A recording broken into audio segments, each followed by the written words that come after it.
Pay commission এবং প্রধান উপদেষ্টার চূড়ান্ত বৈঠক। আজ পাশ হলো নবম পে স্কেল, সেপ্টেম্বর থেকেই কার্যকর। হ্যালো দর্শক, বাংলাদেশ প্রতিদিন পত্রিকায় যারা চাকরিজীবী আছেন তাদের জন্য একটা গুরুত্বপূর্ণ নিউজ প্রকাশিত হয়েছে। তাই যারা চাকরিজীবী আছেন তারা ভিডিওটি শেষ পর্যন্ত দেখুন এবং নিত্য নতুন সরকারি চাকরিজীবীদের যে কোনো খবর সবার আগে পেতে ভিডিওতে একটি লাইক দিয়ে চ্যানেলটিকে সাবস্ক্রাইব করে রাখুন। বাংলাদেশের সরকারি চাকরিজীবীদের জন্য আজকের দিনটি এক ঐতিহাসিক মাইলফলক হয়ে থাকবে। দীর্ঘ প্রতীক্ষার অবসান ঘটিয়ে অবশেষে নবম পে স্কেলের গ্যাজেট পাশ হলো আজকে। পে কমিশন ও প্রধান উপদেষ্টার যৌথ বৈঠকে এই সিদ্ধান্ত কার্যকর করা হয়েছে। গ্যাজেটে উল্লেখ আছে, সেপ্টেম্বর মাসের শুরু থেকেই নতুন এই পে স্কেল বাস্তবায়িত হবে। সরকারি চাকরিজীবীদের দীর্ঘদিনের দাবি ছিল ন্যায্য বেতন কাঠামো। জীবনযাত্রার ব্যয় প্রতিনিয়ত বেড়ে যায়, পুরনো কাঠামো আর যথেষ্ট ছিল না। সেই প্রেক্ষাপটেই প্রধান উপদেষ্টার নির্দেশে পে কমিশন গত কয়েক মাস ধরে কাজ করেছে নতুন প্রস্তাবনার উপর।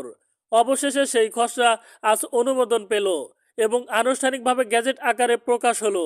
নতুন স্কেলের সবচেয়ে বড় পরিবর্তন এসেছে মূল বেতনের ক্ষেত্রে। নিচের গ্রেড থেকে শুরু করে শীর্ষ গ্রেড পর্যন্ত সবাইকে অন্তর্ভুক্ত করা হয়েছে একটি আধুনিক কাঠামোর ভিতরে। বেতন বৃদ্ধির পাশাপাশি ভাতা বা অ্যালাউন্সের বড় ধরনের সংশোধন আনা হয়েছে। বিশেষ করে বাড়ি ভাড়া ভাতা, চিকিৎসা ভাতা ও মহার্ঘ ভাতা উল্লেখযোগ্যভাবে বৃদ্ধি করা হয়েছে। এই বৈঠকে প্রধান উপদেষ্টার জোর দিয়ে বলেন, সরকারি চাকরিজীবীদের আর্থিক নিরাপত্তা নিশ্চিত করা জরুরি, কারণ তারা দেশের প্রশাসনিক কাঠামো চালাতে গুরুত্বপূর্ণ ভূমিকা পালন করে। তাদের কর্মদক্ষতা ও কর্ম উদ্দীপনা বাড়াতে হলে ন্যায্য পারিশ্রমিক দেওয়া আবশ্যক। আর সেই চিন্তা থেকে এই নবম পে স্কেলের প্রবর্তন। পে কমিশনের চেয়ারম্যান বৈঠকে জানান, এবারকার পে স্কেল শুধু বেতন বৃদ্ধি নয়, বরং একটি কাঠামোগত পরিবর্তনও বয়ে আনবে। যেমন গ্রেড সংখ্যা পূর্বের তুলনায় কিছুটা ভিন্নতাভাবে নির্ধারণ করা হয়েছে। এতে তরুণ চাকরিজীবীরা যেমন উপকৃত হবেন, তেমনি অভিজ্ঞ কর্মকর্তারাও বেতন বৃদ্ধির সুফল ভোগ করবেন। আরেকটি গুরুত্বপূর্ণ বিষয় হলো, এই নবম পে স্কেল কার্যকর হলে সরকারি ও বেসরকারি খাতের মধ্যে বেতনের ব্যবধান অনেকটাই কমে আসবে।